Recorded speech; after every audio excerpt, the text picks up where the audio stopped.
l'honorable Chéribin Okende Senga, député national en fonction, porte-parole de notre parti et ministre honoraire du gouvernement de la République, enlevé hier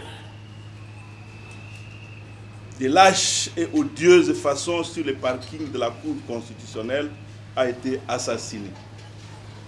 Son corps sans vie a été retrouvé ce matin sur la route de Poilour à Kinshasa, criblé de balles. Il s'était rendu à la Cour constitutionnelle afin de déposer une lettre de report à l'invitation reçue le jour même et lui envoyé par un juge de cette cour pour une séance de travail en rapport avec sa déclaration de patrimoine. Ensemble pour la République, qui a condamné dès hier cet enlèvement crapuleux, est consterné par cet ignoble assassinat qui rappelle les vieilles pratiques dictatoriales des régimes aux abois. Cet acharnement malsain sur l'opposition politique et en particulier Ensemble pour la République a atteint son paroxysme et la succession des événements suivants en atteste. L'interdiction au président de Ensemble pour la République de s'émouvoir dans les provinces du Congo central et du Kwilu. L'enlèvement de l'honorable Mike Mukeba Ikosso de son domicile. L'enlèvement brutal et arbitraire de Salomon Kalonda Ididela sur le tarmac de l'aéroport de Njili. La perquisition des résidences du président national de Ensemble pour la République à Kinshasa, de Salomon Kalonda Ididela et de sa mère à Lubumbashi. L'arrestation d'autres acteurs politiques dont le péché principal est d'être étiquetés proches du président d'Ensemble, tel que Franck Diong. Il y a lieu de craindre que le discours du président de la République à Mbujimaï, dernièrement, sur sa volonté de durcir la répression, en faisant fi des droits de l'homme et des libertés des citoyens, servent d'accélérateur à cette dérive.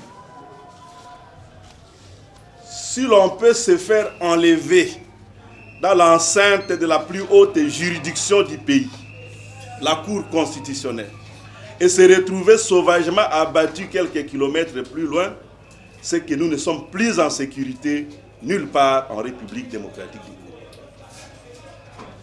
Nos larmes sont d'autant plus amères que Chéribin Okende était la voix du parti. Il assumait ses fonctions de porte-parole avec un engagement sans faille. Et comme vous le savez, le 28 décembre dernier, le ministre Chéribin Okende avait démissionné du ministère des Transports pour répondre librement et en toute responsabilité à la ligne de notre parti. Élu de Kinshasa, Chéribin était une personnalité reconnue et très apprécié tant dans le monde politique qu'au sein de la société civile. Un vrai digne fils de ces Congo malmenés. Ce crime est un assassinat politique.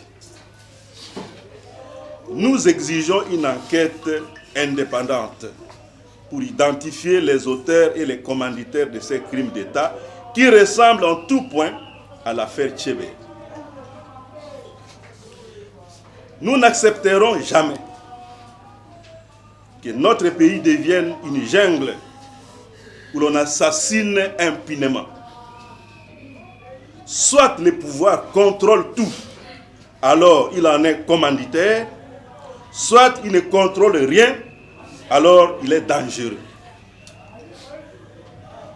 Mobilisons-nous d'abord pour rendre un hommage digne à notre frère Chéribin Okende. Ensuite, pour que toute la vérité éclate au grand jour. Et enfin, pour résister à tout jamais au pouvoir de l'arbitraire et de la barbarie. Merci. Excellence, vous venez d'interrompre votre séjour à Abidjan. Je suis vraiment en colère. Chéribin a été assassiné. C'est un assassinat politique. Il portait la voix du parti. On veut nous faire taire C'est pourquoi je rentre au pays.